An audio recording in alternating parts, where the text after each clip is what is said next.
Bienvenidos. Es evidente que me parece gran parte de la cristiandad y de algunos allegados a estudiar la Biblia conocen más o menos la historia de Job. Es un libro de origen desconocido, en el sentido de que el autor está en duda. Algunos dicen que puede haber sido Moisés. También se discute la veracidad de este, pero haciendo ciertas consideraciones, quiero aportar lo siguiente. Dios tiene prohibido lo que sería la promulgación de ideologías fantásticas como las fábulas. Por lo tanto, si esta historia no fuese real, sería fabulesca. Y es muy extensa para ser una parábola.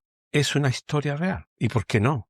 ¿Acaso el hecho de que Lucifer se acercara al trono de Dios en el periodo anterior a la venida de Cristo, denominado también por las Escrituras como el acusador, llegara a la presencia de Dios para mostrar la fidelidad de Job?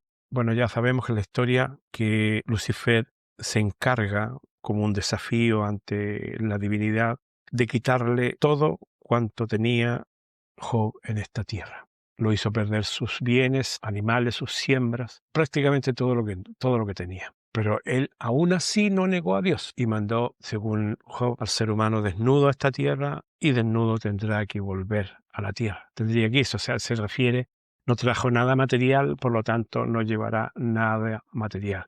Dios dio, Dios quitó. Esa fue la máxima de Job, que lamentablemente hoy día se ha perdido en el tiempo. Por lo tanto, el acusador se presentó por segunda vez ante Yahvé, solicitando ahora ya no solamente quitar los bienes materiales, demostrando de que este personaje llamado Job había sido muy leal al seguir aceptando esa caída material.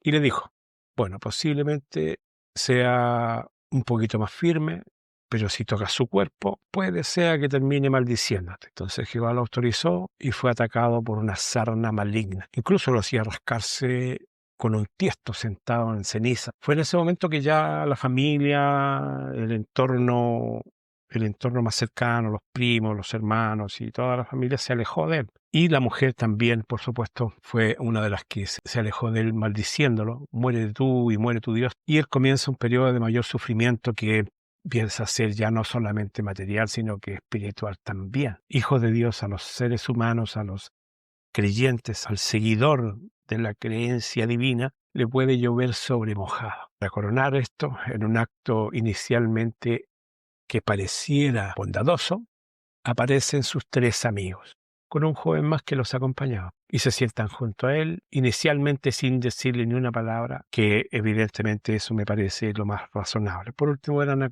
compañía momentánea y no le dicen nada, ni un solo gesto. Parece bondadoso. Y Job hace un análisis muy razonable. Creo que son pocos los que conocen el dolor y la angustia de maldecir el día del nacimiento, renegar el día que vimos la luz en este mundo y que tuvimos nuestro primer lloro y fue anunciado nuestro nacimiento. Hace toda una argumentación al respecto. Y eso no solamente creo, conociendo que deben haber muchos más jóvenes en este mundo, yo me considero uno de ellos, que llegó a un punto determinado, es tal el nivel de sufrimiento, tal el nivel de abandono, tal el nivel de soledad espiritual, es tal el desamparo que llegas a desear no haber nacido. Son pocos, como dije, los que creo que conocen esa angustia de maldecir ese día. Aquí comienza un sufrimiento más grande para el pobre Job, ya que sus amigos empiezan a hacer una intervención muy particular, porque empiezan a resaltar las imperfecciones humanas, a comparar los errores, incluso que los ángeles han cometido. Por lo tanto, los humanos también tienen que cometer errores, y eso hace que exista un castigo. Y tenemos nuestro cuerpo de barro, que obviamente está hecho de materia frágil, por lo tanto es apropiado entender de que nosotros seríamos más pecadores y más defectuosos que los ángeles, que también fueron castigados. Entonces, con esa palabrería lo preparan para indicarle que existe una directa relación entre la desgracia y el castigo. Tú mereces estar así y no lo reconoces. He visto eso por si acaso. Es increíble como en ocasiones personas que no vienen a ayudarte espiritualmente, sino que por el contrario traen una pala espiritual para taparte, ojalá de tierra, ojalá de otro tipo de cosas. No siendo una ayuda en ese momento, sino que siendo una piedra más en la lapidación de la mujer adúltera, porque consideran y relacionan muy mal, como lo he dicho en otros temas, que la prosperidad y el bienestar están relacionados con el bien. Por lo tanto, si a alguien no le va bien, evidentemente está siendo castigado. No conocen el término prueba, parece, no conocen el término seréis probados como el oro, sino que ligeramente hacen leña del árbol caído, porque en ocasiones es preferible que no te digan nada mejor. Como alguien me dijo una vez, no será mucha la mala suerte. O también he visto alejarse personas de mi vida diciendo, bueno, por algo fue, por algo será, por algo sufre, algo habrá hecho, y no se detienen a pensar de que es un excelente ser humano y que puede estar pasando una prueba divina que lo está depurando y lo está haciendo enaltecer como una verdadera joya pulida ante Dios. Bueno, lo preparan con las palabrerías y vamos juzgando, donde algunos seres humanos pierden todo, ya sea en unas circunstancias, caen en la máxima desgracia. Normalmente la gente es muy juiciosa y creo que ahí va, entrevista que le estaban haciendo y que deberían haberse aplicado en ellos mismos. No juzguéis. Los tipos toman las piedras, como fue con la mujer adúltera normalmente, y comienzan una sucesión de palabrazos y contradiscursos, pero todos relacionados con que la prosperidad y el bienestar están relacionados con alguien amado por Dios. Y todo lo que es sufrimiento y mala suerte, entre comillas, está relacionado con alguien desagradable. Imagine que le aplicáramos esa terminología a Cristo. Bueno, de hecho, la gente meneaba la cabeza cuando estaba crucificado por lo mismo, porque la gente no relaciona sufrimiento, angustia, dolor con el bien. Es una cosa que le entra a la cabeza. Normalmente la gente es muy juiciosa. Y creo que ahí va lo que dice Job. Bueno, inmediatamente salta la descarga el amigo emocional Bildad, el segundo amigo. Juzga incluso a sus hijos, diciendo, bueno, si se murieron a lo mejor por algo malo, se murieron. Algo habrán hecho, algo merecían en esa muerte. Creo que nadie que haya perdido un hijo le gustaría ese análisis, que lo encuentro, aparte de desafortunado, muy cruel, de una persona que más encima está pasando una pésima circunstancia psicológica, social y también corporal. La crueldad del ser humano no tiene límites. Y aquí es donde viene un fenómeno que yo siempre he resaltado, la empatía. Y he visto crecer a algunas personas en empatía por circunstancias que les han ocurrido en la vida. Pero sí no son muy empáticas en general, solo empatizan con lo sucedido en su vida, porque el ser humano lamentablemente en ocasiones solamente reacciona a lo que le sucede, solamente reacciona y coincide con otros con lo vivido, no es de amplio criterio. Es fácil reconocer el juicio en lo más cercano y en ocasiones se deja solo a personas que no requieren en ese momento dinero, sino que un afecto, una entrega de cariño, un gesto de estoy contigo. No sé, posiblemente, dicen ellos, se buscó lo que le pasó y es hacer un acto de desidia argumental. Ese es el asunto. O sea, no lo pienso ayudar y por lo tanto mi único descarte es decirme a mí mismo o al que me acompaña, bueno, por algo será, dejémoslo, a mí no me importa, yo tengo que ver lo mío y si Dios está poniendo su mano, alguna cosa mal hecha habrá hecho. Y este personaje lo increpa y vuelve a hacerlo sobre el punto de las desgracias que ocurren en la injusticia y no en la prueba. Lo acusa una y otra vez, argumentos de olvidar a Dios, lo acusa de impío. A los buenos no les pueden ocurrir cosas malas, es uno de los argumentos más recurrentes. Y aún es del juicio popular hoy. Job, por supuesto, responde y dice, aún así, si fuese pecador, no a todos los pecadores de la forma en que me ha ido a mí. Me parece que analizar la actitud de esos amigos, su familia lo abandonó con desidia admirable, esos buenos religiosos que también se supone que eran espirituales, se alejaron de él, meneando la cabeza sin conciencia. Los jóvenes hablaban mal de él y fue aborrecido. Pero algo afirmaba este pobre hombre. En esas profundidades del dolor, del abandono, de la incomprensión, hay algo que afirma a los seres humanos especiales. Job ya percibía que Jesucristo existía, porque él escribe el famoso texto, yo sé que mi Redentor vive. El Redentor, por si acaso, es mi Salvador. Yo sé que mi Cristo vive, sé que me sacará del sepulcro cuando llegue el momento determinado. Lo importante es que mi rostro verá a mi Salvador. Y Él conoce mi alma, Él conoce mi espíritu, Él es mi juez, Él es el que me va a secar las lágrimas. Ese es el valor importante de Job, comprendiendo ya en esa época que su Redentor estaba vivo. Ahora, que Job pasa a ser un personaje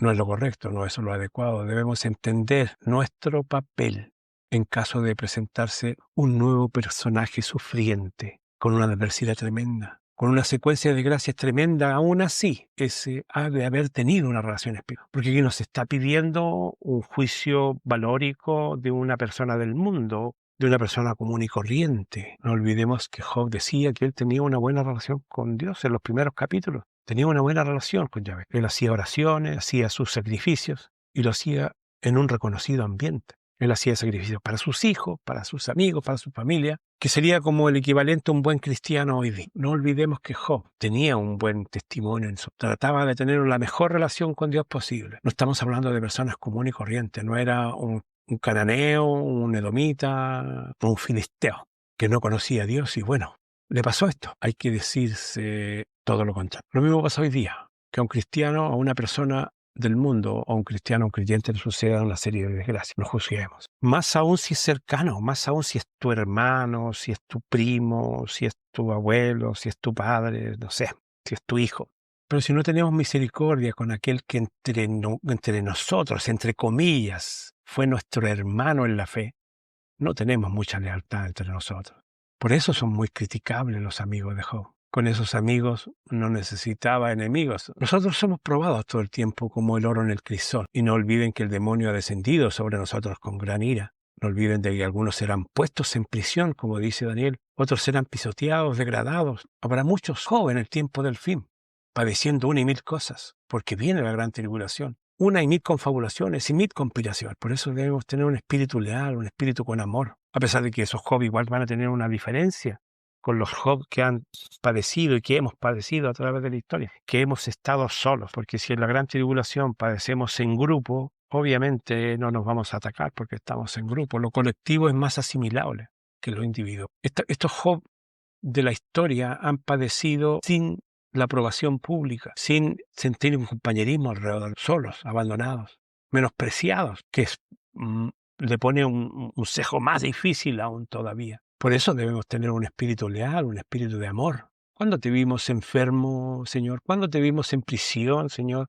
¿Cuándo te vimos en dificultades, Señor? Bueno, para concluir, más encima, Eliú, un joven que acompañaba a estos ancianos, amigos de Job, amigos entre comillas, opinó muy airadamente respecto a él y también atacó con argumentos. Finalmente, de que el hombre recibe lo que merece. Ríen. Yo lo único que puedo decir, que Dios les libre algún día de la incomprensión, de la injusticia, del abandono masivo, de la soledad, del silencio, de ver cómo se desintegra tu andamiaje social, tu familiar, tu sustento social en sí, tus hermanos religiosos, ver cómo tus seres queridos te abandonan, de ver cómo existe el encogimiento de hombros y el meneo de cabeza. Es muy doloroso, es muy doloroso. Nadie está libre de aquello. Cada uno sabrá en conciencia en qué sector está de esta vida. Si está como Job, dispuesto a perderlo todo, aceptando lo que Dios te da en bien y en mal, o está en el sector de los amigos, que cuestionan, más aún con una túnica superior, cuestionan la desgracia de esa persona, o en el papel de ese joven, que con atrevimiento prácticamente desafiante piensa de que solamente la prosperidad es signo de divinidad. ¿Cuántas veces hemos enfrentado la indolencia de otros con esa respuesta? Solamente cuando nos pasa aprendemos. Les aseguro que la tribulación viene. Yo espero que este tema les sirva, porque se levantarán muchos dolores semejantes a los de Job. Y quizás también mucha gente va a preguntar, como me lo preguntaron en un momento determinado a mis enemigos, ¿dónde está tu Dios? Hagan el esfuerzo. Los que no han sufrido, los que no han llorado, los que nunca se han angustiado, miren sus cicatrices y sus costras y recuerden de que con ellas ganaron una inmensa bendición, porque solamente los grandes dolores y las grandes injusticias serán saciadas y consolada. Esa es la parte humana del tema, la parte absolutamente sufriente, doliente, de todo cristiano que tiene que aprender en este mundo a alimentarse prácticamente espiritualmente del dolor. Parece un poco cruel, pero es la realidad. Pero por otro lado, tenemos la gracia o el beneficio comparativo, que es el conocimiento. El libro de Job, al mismo tiempo de mostrarnos, al igual que los elegidos, mostrarnos el lado humano, doloroso, sufriente, nos da también un resplandor de conocimiento que otros seres humanos comunes no tienen. Y podemos llevar hasta la proposición de verlo en Cristo. Hombre sufriente, doliente, injustamente padeciendo, pero con un inmenso conocimiento, porque era el Dios mismo. Él ha hecho lo mismo con sus elegidos, les entrega conocimiento, y el libro de Job no se queda atrás. Y vamos a solamente mencionar ciertos puntos sin profundizar mayormente, o si no vamos a estar un par de horas haciendo esto. En el capítulo 1, versículos 6 y 7, nos dice: un día vinieron a presentarse delante de Yahvé los hijos de Dios, noten bien, los hijos de Dios, entre los cuales venía Satanás. Primera reflexión: sigue siendo considerado un hijo de Dios, y evidentemente lo es, a pesar de su rebelión, Satanás. Ahora, la palabra Satanás significa adversario. A través del tiempo, teólogos tanto fariseicos como cristianos reformadores, por ponerles un ejemplo nominativo, han pretendido separar a Satanás de Lucifer, que no tiene ni una relación Lucifer con Satanás. Pues están muy equivocados, porque aquí se está presentando el líder, no un demonio cualquiera, sino que se está presentando el líder para ser recibido y el que puede intervenir en la situación humana. Más aún comparando con el hecho de que el adversario es el acusador, que se dedicó por muchos siglos a acusar a sus hermanos. Incluso es más, en Apocalipsis 12, los versículos 10, oí una gran voz del cielo que decía: ahora ha venido la salvación, el poder, el reino de nuestro Dios y la autoridad de su Cristo, porque ha sido lanzado fuera el acusador de nuestros hermanos, el que los acusaba delante de nuestro Dios día y noche. Está evidente que la misma función que está cumpliendo acá en el libro de Job la sigue cumpliendo todavía. También hay que considerar en ese mismo texto, porque se pueden sacar siempre las capitas de cebolla, que también el término hijos de Dios está considerado en Génesis, cuando dice que los hijos de Dios fijaron en las hijas de los hombres, y de esa relación nacieron los Nefilim, los que fueron los gigantes en la tierra. Dice Enoc en su libro. También en el versículo 7 se puede sacar otro detalle. Dice: ¿de dónde vienes? Y respondió Satanás a Yahvé y dijo: de rodear la tierra y andar por ella. Y eso significa que estaba solamente, como lo había dicho Dios en el Génesis, estaba pegado a la tierra. Tenía que solo estar condenado a estar haciendo de las suyas aquí. Un detalle más con respecto a la diferencia entre Lucifer y Satanás. Vuelvo a insistir que hay ciertos movimientos, no ciertos, sino que grandes movimientos que separan este personaje, tratando de limpiar a Lucifer como algo más sublime. Pero no olvidemos que la masonería, en el alto nivel, ellos adoran y respetan a Lucifer. Eso es inequívoco. Uno de los grandes masones norteamericanos incluso lo dice en uno de sus libros. Albert Pike lo asegura y dice que abiertamente dentro de su libro que ellos adoran a Lucifer.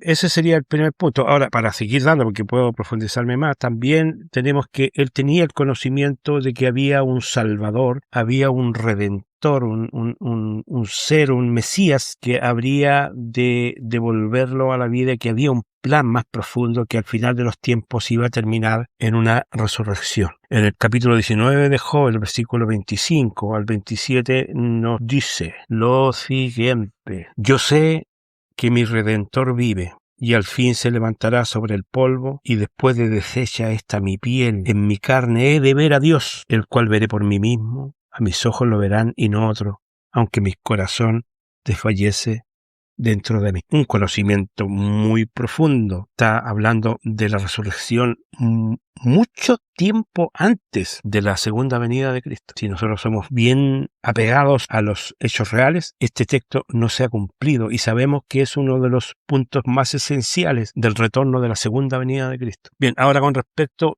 a otros detalles, porque vamos a ir viendo solamente detalles, estamos develando un poco todo lo que significaría el conocimiento de lo que fue recibido por Job como conocimiento. En Job 37:18 también nos dice lo siguiente: ¿extendiste tú con él los cielos, firmes como un espejo fundido? Aquí es una explicación, pero categórica para aquellos que entendemos que hay un domo sobre nosotros y que ese domo es tan duro como un vidrio fundido. Y la palabra extendiste significa cuando ustedes extienden una cama o extienden un género, está puesto sobre este lugar. Cuando Dios puso este cielo, cuando Dios puso este firmamento, está con esa composición. Y vuelvo a insistir, es un personaje que podríamos, entre comillas, llamarlo primitivo, comparativamente con nosotros. También nos da conocimiento astronómico. Por ejemplo, en el capítulo 38, que para muchos quiero que le tomen bien el peso, estamos hablando de una persona que vive prácticamente 1000 años antes de Cristo. Ya tenía conocimientos astronómicos que ni siquiera un muchacho normal de una educación actual podría tener. Por ejemplo, el conocimiento del lazo de las Pléyades, como dice el 31. Vamos a leerlo, es el capítulo 38, versículo 31 al 33. Dice: ¿podrás tú atar los lazos de las Pléyades o desatar las ligaduras de Orión? Dice: ¿sacarás tú a su tiempo las constelaciones de los cielos o guiarás a la Osa Mayor con sus hijos? ¿Supiste tú la ordenanza de los cielos? ¿Dispondrás tú de su potestad en la tierra? Hasta el día de hoy incluso hablar de astronomía, porque la astronomía, yo ya lo he dicho en otros temas, tiene una visual positiva y una visual negativa. O sea, está la esotérica, la que hace los horóscopos, que es ordinaria en el fondo, de verdad. Pero la gran astrología se perdió en el tiempo y apareció la astronomía, que es muy burda, sobre todo la que adaptaron ahora en esta época moderna, donde hacen falsos viajes a la luna, nos hablan de distancias pero absurdas, de tamaños del sol y todas esas barbaridades que nos dicen ahora, que son más que nada impuestas en la época media de nuestra historia, moderna incluso. Pero ellos tenían un inmenso conocimiento de lo que había sido dado incluso por Dios y los ángeles. Todavía persistía el conocimiento entregado por Dios a Adán, que había sido entregado en sucesiones a sus hijos. Había un conocimiento astrológico impresionante, que es bueno resaltarlo. Cada uno de nosotros tiene una carta astral de nacimiento donde las constelaciones y las estrellas y la luna y el sol estaban en lugares determinados a la hora del nacimiento. De ahí donde se dice: este niño nació bajo una buena estrella. Pero no voy a profundizar más porque ya, vuelvo a insistir, sería como escaparse del tema. También tenemos finalmente una descripción maravillosa de escuchen bien, de un dragón marino que tiene en el capítulo 41, que tiene un tamaño muy grande, que tiene unos dientes terribles, que su cuerpo es como escudos unidos entre sí, pegados, que enciende fuego con su boca, que sus ojos son rojizos porque dice que son como los ojos del alba. También su cuerpo es firme y no se mueve en ningún sentido. Y a este respecto también lo he dicho en otros temas, debo aclarar, Dios no acepta que se expongan fábulas dentro de sus escrituras, y entendemos la descripción de fábula como algo inventado, por decirlo así, como algo, como una historia inventada para entretener, por decirlo así. En Primera de Timoteo, capítulo 4, versículo 7, Pablo nos dice: desecha las fábulas profanas y de viejas. ¿Por qué razón? Porque en el fondo Dios no puede ser acusado de eso. Si Dios nos está diciendo de que en el fondo del mar existe un dragón que tira fuego por su boca, que hace hervir el mar profundo, y que su cuerpo está hecho de unas caparazones que son casi metálicas y sus dimensiones son inmensas, y que vive en el abismo, que sabemos nosotros que científicamente hasta el día de hoy no se conoce el abismo del mar. ¿Por qué hemos de dudar si Dios lo dice? Ahora, ¿por qué Dios compara a Leviatán, que se llama Leviatán, y que es un dragón, y por qué compara a Lucifer con Leviatán y el dragón? La razón es simple, porque Leviatán vive en el abismo y Lucifer también vive en el abismo. Y ahora, recién en la época moderna, hemos escuchado hablar de los OVNIs, objetos submarinos no identificados, que se ve mucho movimiento de objetos en el mar. Claro, pero si las bases están allá abajo. Ahora bien, el asunto del dragón también queda en evidencia, porque como vuelvo a insistir, es comparado con Lucifer, y Dios no va a comparar un ser inventado para graficar a Lucifer. Eso es más o menos todo lo que se puede sacar en conclusión. Claro, cada uno va a profundizar más, porque vuelvo a insistir, esto es una guía actual de conocimiento bíblico para aquellos que quieren aprender un poco más y despertar curiosidades y todo eso. El resto lo hace el Espíritu Santo y lo hace Dios.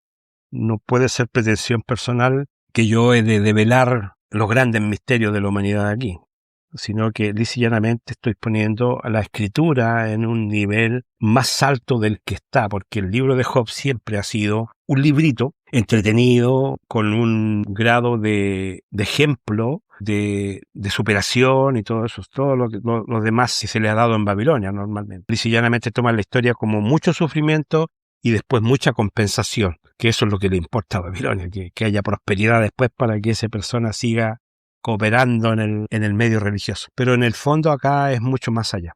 Hemos ido poniendo en un nivel un poquito más alto cada librito, por decirlo así, pequeñito, como pasó con el caso de Esther. Cada librito, como Nehemías, como Edra, cada librito un poquito más alto para que no son solamente de relleno y no son solamente para divertir o para dar una moraleja. Bien, espero que Dios les bendiga y nos encontramos en la próxima ocasión si Dios así lo quiere.